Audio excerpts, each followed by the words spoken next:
Willow Creek Springs presents Healthy Living with your host, Joe Grumbine. Increasing in the time, and that's what happens with Ben. They get closer together and they get longer, and then he's just completely in a seizure continuously. So we thought, right, okay, let's go with that. And we got access to Epidiolex, so we gave our son Epidiolex. This was in the October of 2018. The law then an 18-to-1 ratio. It's no, it's an isolate Epidiolex, so it's a CBD isolate. Oh, it's just pure CBD. Yeah, it's 100 milligrams per mil. Okay, got it. So we got that. I thought it was gave a it ratio. to our son, and he seemed to respond really well at first. Like for the first few days, like first week, he seemed quite well on it and really good, and the seizures reduced back down. And then we saw where he was starting. We did the first increase, and he started to get ill, and we just thought that he had a sickness bug. Right. He was really quite poorly. We thought, oh well, that's okay. Once that's done, he'll go back and it'll be fine. But it just got worse and worse each time we increased it. He got worse. He got really severe vomiting and diarrhea, and the seizures increased. We asked again, could we go back to a full extract medical cannabis that we were using before? Yeah. And it went before a panel at the hospital, and they said no. They wouldn't allow. So our neurologist was saying he wanted to prescribe it, and they were saying no. This is the hierarchy in the hospital. And so we had nowhere to go then, really, other than to the private sector. So I went to a hospital, quite a prestigious hospital. I rung different hospitals, private ones throughout the UK, because there wasn't cannabis clinics then that we have now. Okay. So I rang all different ones, and rung the Portland Street Hospital, and I asked for an appointment with a neurologist, because my son, we left the hospital. We reduced the Epidiolex because we realized that was what was causing the problem. He ended up with ketosis. He was completely unresponsive. He couldn't walk.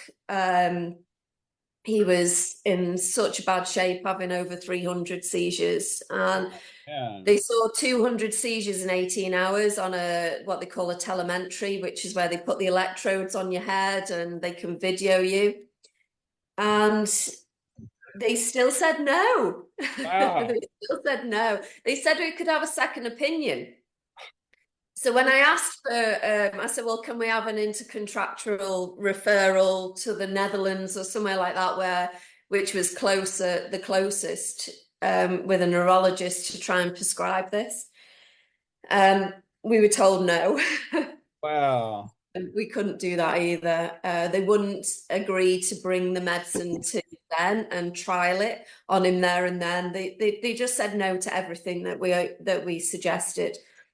So we ended up keeping there. Motivation was, though. I mean, like I grew up in the medical world. My father was a surgeon, so I know the politics of hospitals and how it's horrible. I mean, just the things that influence one thing or another in U.S. hospitals are just it's nightmarish. But I'm just wondering, like, when there's a situation where they don't have an answer, and you have an answer, like they were able to validate that what you did worked and what they did isn't, and nobody can survive seizures like that forever. Like it just destroys the body. What's their logic? Is you would think they'd try anything, you would think. Yeah, he was really poorly when we brought him home. We taught him to walk again, so he was walking again. And but at home, he was completely unsteady. They had him on so many drugs because they put loading dose of phenobarbital through him. They gave him it orally, like a really large dose, to try and completely knock him out, because he was on. They were giving him chloral hydrate, and it didn't even have any effect. Wow. There was no effect at all. He just continued having seizures. But then they lectured me on how important it was to keep giving this chloral hydrate and this routine that they were doing. I'm saying, well, if it's not working, you're documenting it's not working. What's the point in keep doing it? Because you're just giving them drugs for no reason. Yeah. So we ended up knocking him out completely with this oral loading dose. And he just, when he did come to, I mean, they said he'd be out for about 4 days, and he was out for about 2. He's quite a strong boy. Yeah. And he woke up, he was drugged up, he was aggressive from the drugs. It took 4 people to hold him. They had to remove the bed and put him on a mattress on the floor. Wow. And he was still very, very poorly. He couldn't wee, basically, so they had to pass a tube every time he was screaming in agony down and empty his bladder. They brought physio up to stimulate his bladder to get it working again. So that was a side effect. I know now is a side effect of the drug, of the cannabis has none of those side effects. Zero. Phenobarbital. Wow. Yeah, it's a side effect of the phenobarbital. It kind of relaxes everything too much, so your body doesn't tell you to wee anymore. Wow. So that's where we were at. So we had no choice but to ring round. We had this child that couldn't stay awake, so he was getting up we were waking him up around 11 o'clock, because we just couldn't wake him up before then. We were trying, and he was just completely out of it. Wow. He was really drugged up. We couldn't leave him to move around unaided at all. He was falling over. He couldn't drink or eat himself, so we were having to syringe, because he doesn't have a button or anything like that. We're having to syringe fluids into him. Wow. And then eventually they said he could go back to school, but they were only able to get about 20 mils of fluid in him a day, which, when he's on all these meds, is just not good. He come out and rash all over him from the phenobarbital. So they decided to lower the phenobarbital, and so we lowered that. Basically, I mean, we were already having seizures, even though they'd done all of this. We were still seeing him have seizures. Wow. And then they just started to increase again. So we didn't really know what else to do other than to go private, because the NHS could only offer us an appointment with a more senior doctor in the May, and this was from the January. So we couldn't wait till May with a child that couldn't eat, couldn't drink properly. He was getting dehydrated, he was losing weight. I mean, he went on the medical cannabis, the full extract, in the October. He was 20, I think it was about 28 kilograms of weight, 28.7 or something like that. He left the hospital at 21 kilograms of weight. Wow. So he's how old at this point? He was 9 at this time. Yeah, he was 9. Normal weight for that would be almost double that, you would think. Yeah, well, he was a good healthy weight at the 28.7. Oh, okay. At 9. It's been a long time since I was 9. I don't know. Yeah, that was a good weight. He was chunky, he was great. And then when he left the hospital, you could see his ribs. It was horrible. Wow. So we decided to ring round. We rang round. We got a private appointment. I explained the situation. We went to this appointment. Actually, one of the parents who was at one of the forefronts of the campaigns in the UK asked me, did I want her to come with me? Would you like me to meet you? So she did. I said yes. I thought it was really nice. Sorry? Can you explain what you've referred to these campaigns a couple of times? What is the point of reference for that? What are the campaigns you're talking about? So in the UK, around the legalization for medical use was there was a couple of children. There's three children at the forefront of media sort of political campaigns Okay, got that it. were run to try and get the changes Advocates in standing up and place. doing it. And these children were obviously children like my son that use it for epilepsy. I understand. We've had the same thing here. In the States, it's all been led by families advocating for their children. We've had they called them cannabis refugees. They had to move out of one state, move to another state just so they could do what you're trying to do right now, and literally relocate their whole lives so that they didn't, risk getting thrown in prison for trying to help their children. Well, this is what they did. So there was one that went to Canada and the other one went to the Netherlands. So they had to relocate, Right. use the medicine, and then tried to come back with the medicine. And then it had it seized. So one of them had the medicine seized and taken away from them. And then that was in the newspapers. It was front page news because the child got very ill because this had been removed from them. And then they were giving it back through these government licenses that they were given at the time. And just Ben wasn't fortunate to get one of those licenses. Basically, nobody else got them, and nobody else has been able to get it since. So Wow. we were lucky that we got a private prescription, and then a few more people got private prescriptions. And then you saw clinics opening, and then there was another prescriber, and they then, there was another two prescribers at that time because our prescriber from the private hospital retired. There was nobody to take over from her. Nobody would step forward. So we have an organization here called NICE that I said to you about, who recommend drugs to clinicians. So they would say what is allowed to be prescribed, what isn't. And they're basically saying that they need more evidence. So they want randomized controlled trials on cannabis. So in June 2019, the local hospital said to me, well, we can remove Ben from the medicine and give him a washout period of 3 months so that he can be entered into a trial. I was like, well, why would I remove him from something that's going to cause him to have hundreds of seizures, possibly die, and then maybe go into a trial and get a placebo? I mean, that's just crazy. Yeah. Crazy. So I was like, no, I'm not going to do that. So we've been left. So at the very beginning of this, at the private hospital, when the importer was charging 340 odd pounds for a 10 ml bottle of CBD oil.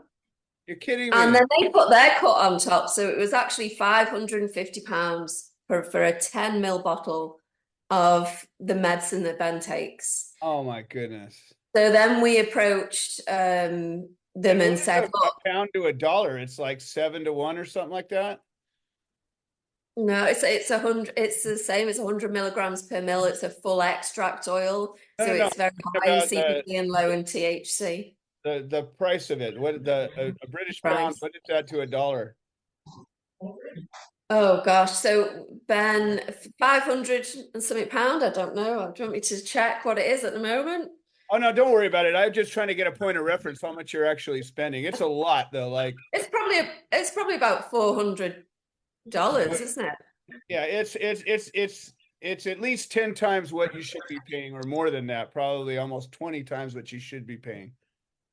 So where this particular medicine that Ben has, it is expensive because it comes from it originally came from the Netherlands. So the medical importer would have to go over and get it. So the way it works there is that it's grown for the government. So the government sell the cannabis flower. Nobody else is selling it. So you can buy the flower off the government and make it into an oil if you're a pharmacy. So the pharmacy was making this oil, and it works. It Yeah. works for the children quite well. Okay. And because we've had such a bad experience when we tried to move to something else, Right. now that that's working, I mean, Ben saw his first ever seizure-free days. He had 17 days completely seizure-free on this Wow. medicine. So he doesn't just have that, he has a THC as well. Yeah, yeah. So he has a 2%, so it's 20 milligrams in 1 mil of Okay. THC as well that he has, but he only microdoses that, has minute amounts. And we give him it 4 times a day. We built it up, so we started at a low dose and we built it up, but as the cost has come down, so we got an importer come forward in 2019 saying that they wanted to help. Oh, good. And they started doing it so it's crazy. So it's £550 a bottle, but if you went over to the Netherlands, it was €160 a bottle. Wow. So it was a third of the price, really. It was so much Yeah. cheaper. And it's still way too expensive, but I mean, regardless of that, at least it puts it somehow in the world. Devin just put up that you have had to raise up to 2,500 pounds of $400, 4,284 Canadian a month just to fund his medicine. Now, I mean, I know people that don't make that much money. So, I mean, this is insane. So I run a campaign group called End Our Pain. You can find them on Facebook and Twitter and Instagram. Mainly Facebook's a big following on there. And I took it over not long ago. And the family is there's a couple that sold their home. Wow. They're in their 60s. They've sold their home to make sure that their child, who's 30, who's in assisted living, gets the medicine that she needs. Wow. Because it works. This is Yeah. something that our children have been using for 5 years. That's longer than any trial. Yes.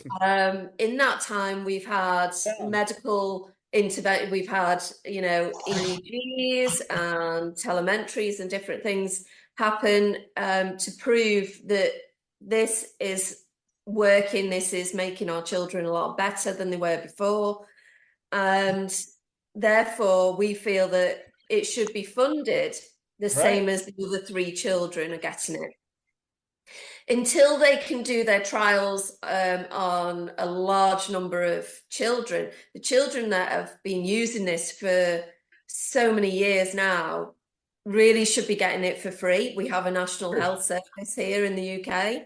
Absolutely. And the principles of that is that, you can have any medicine basically, that's if it's effective for an individual. So you have to go through certain processes. So the NHS say you have to submit an individual funding request. So we did that.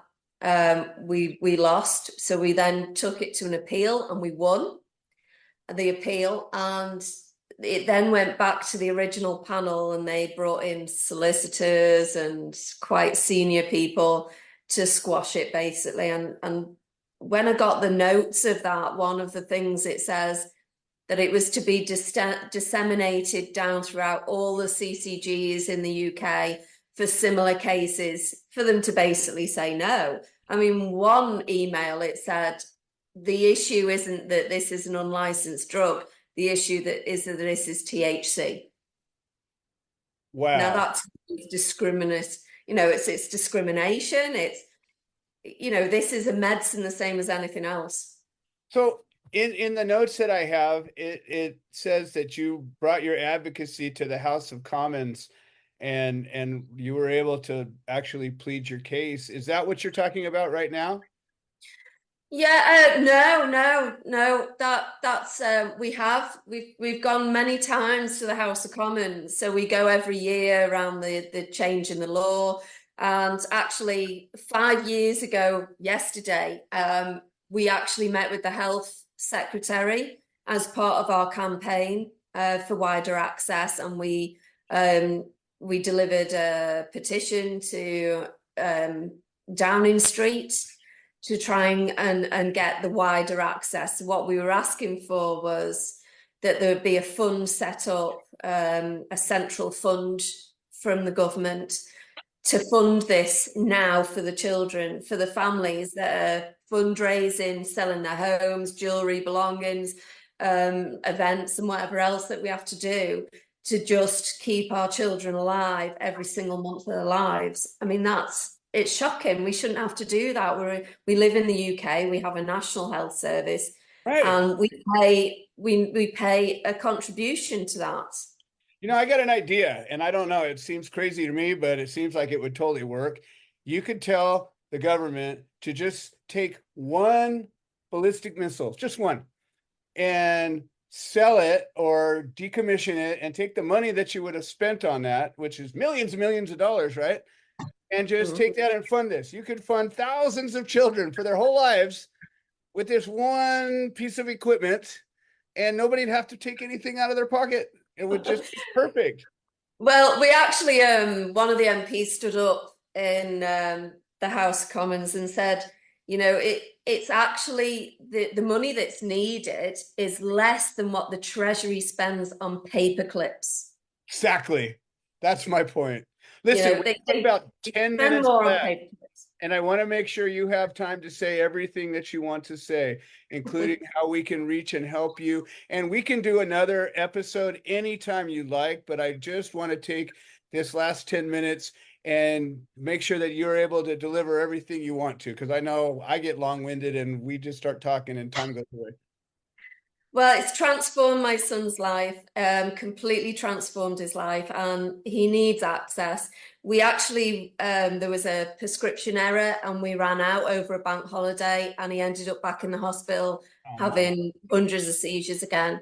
We actually had to borrow some medicine from another family that was the same and administer his THC, and he was able to walk out of the out of the intensive care unit the next day. So he walked out of there. So at the end of the day, this works. We need access to it.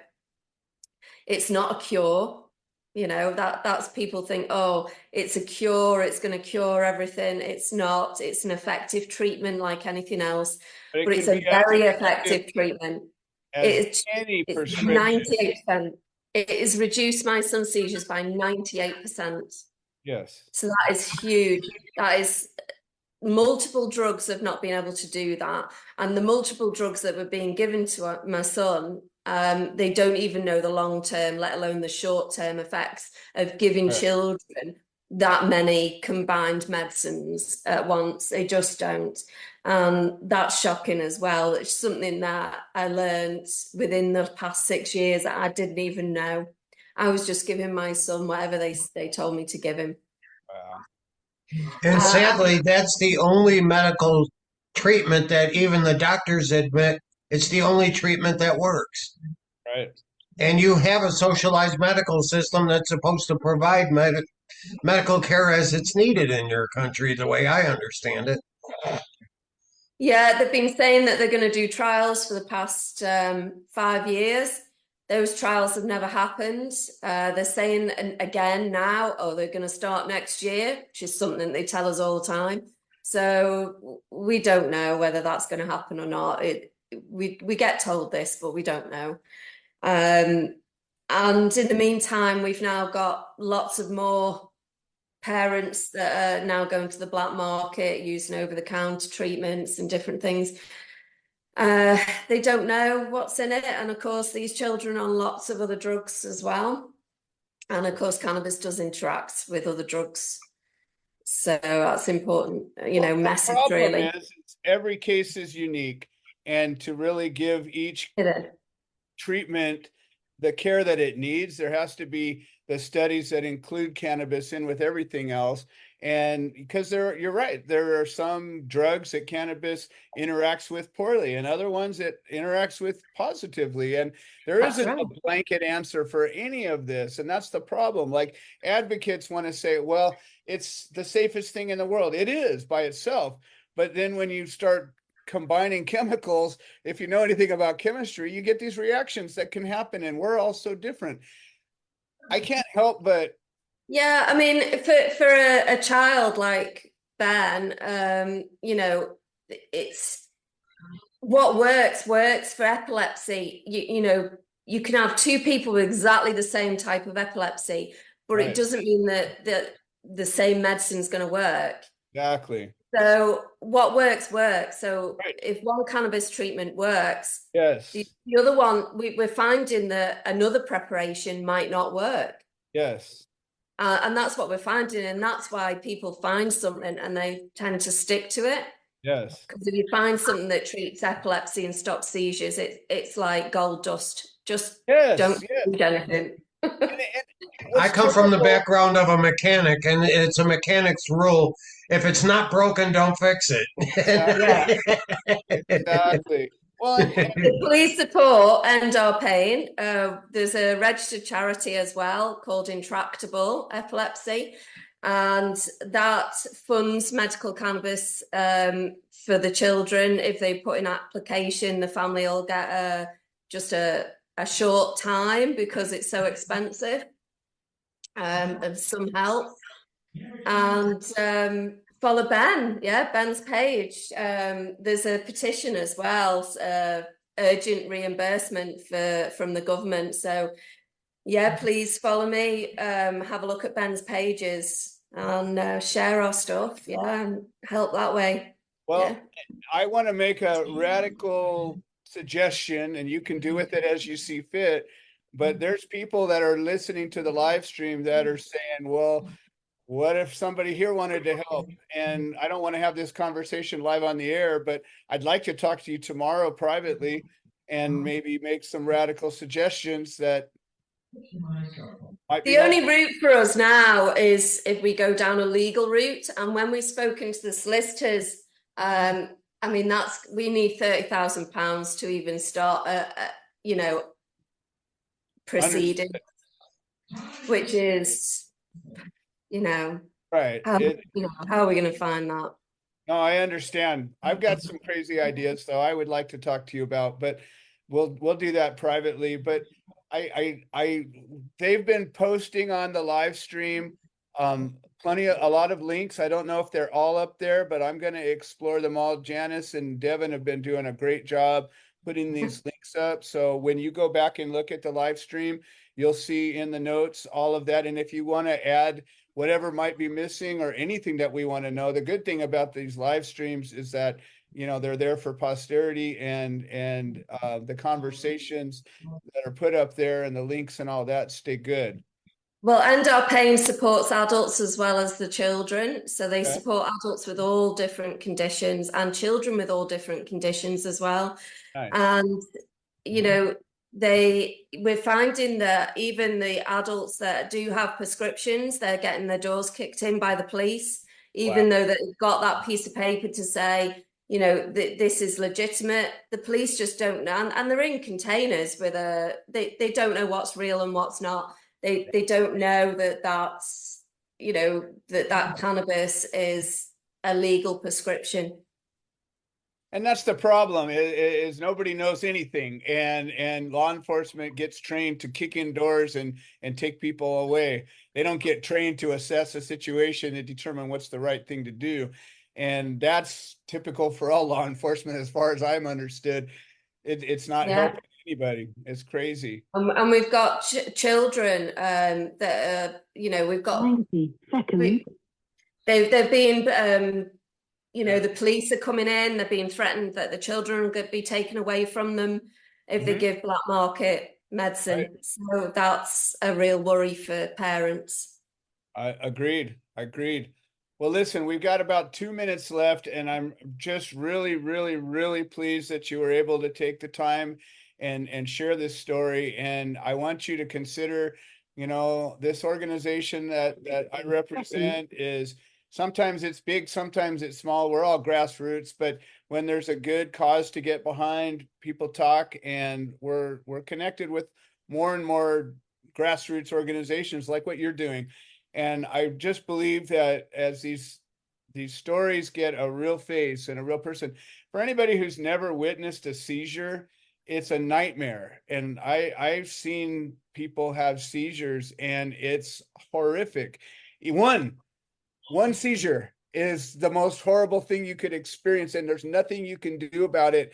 And when it's happening, it's just this crazy nightmare, and everything's out of control. It's pure chaos.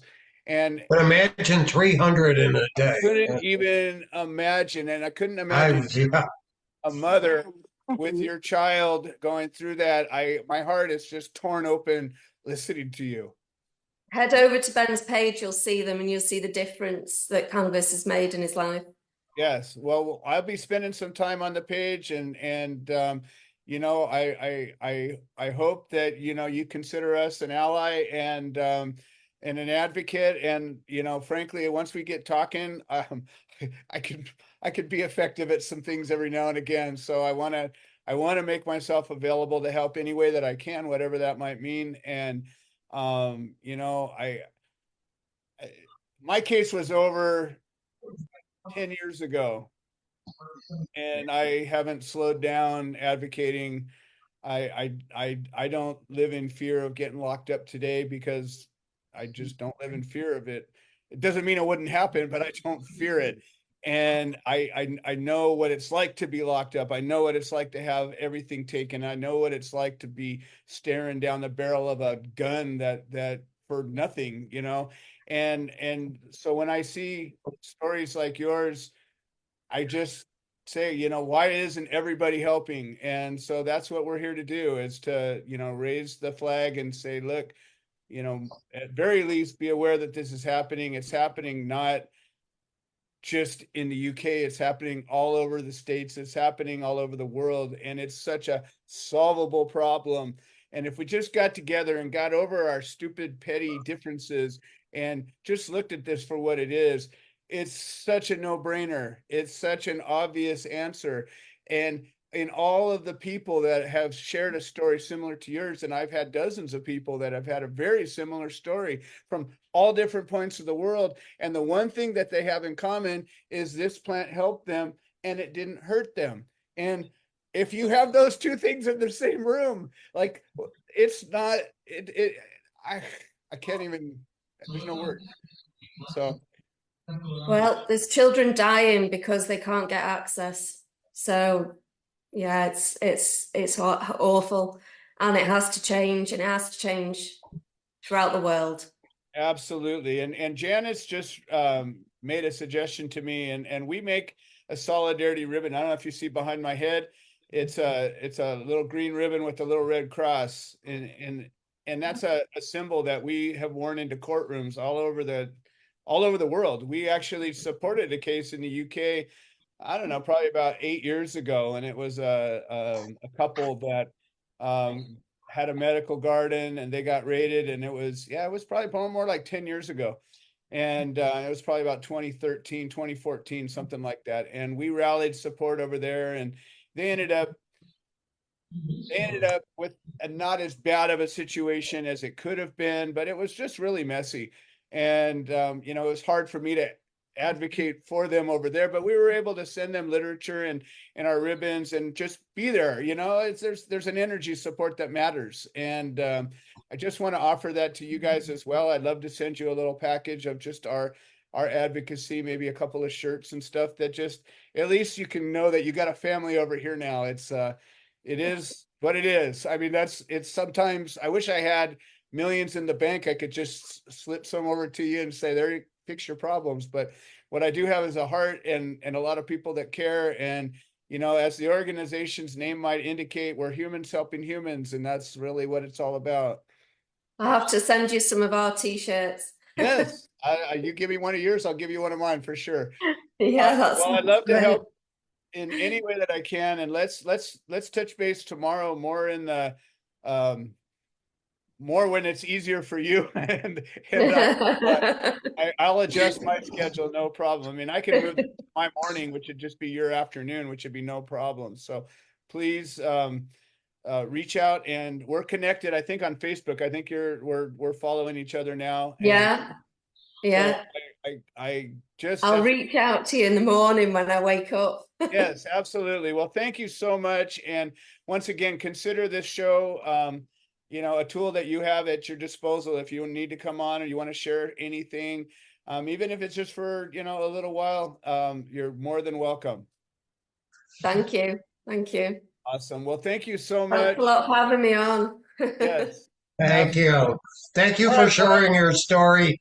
A third of the way around the world. That'll help. Help us and help you to help us. Thank you so much, Joanne. And for Thanks everybody that's been listening, please take some time, go back and listen to this whole show. It's an incredible story. The links are all through there. We've got a petition up on the links. We've got Ben's page. We've got all kinds of good links up there. Please, this is why we do this. It couldn't be more important. On one end, we're advocating for people that are losing their freedom. On the other end, more important, we have people that are risking their lives, and we just need to help. Thank you so much, and we will see you all next week. Thank you. Bye.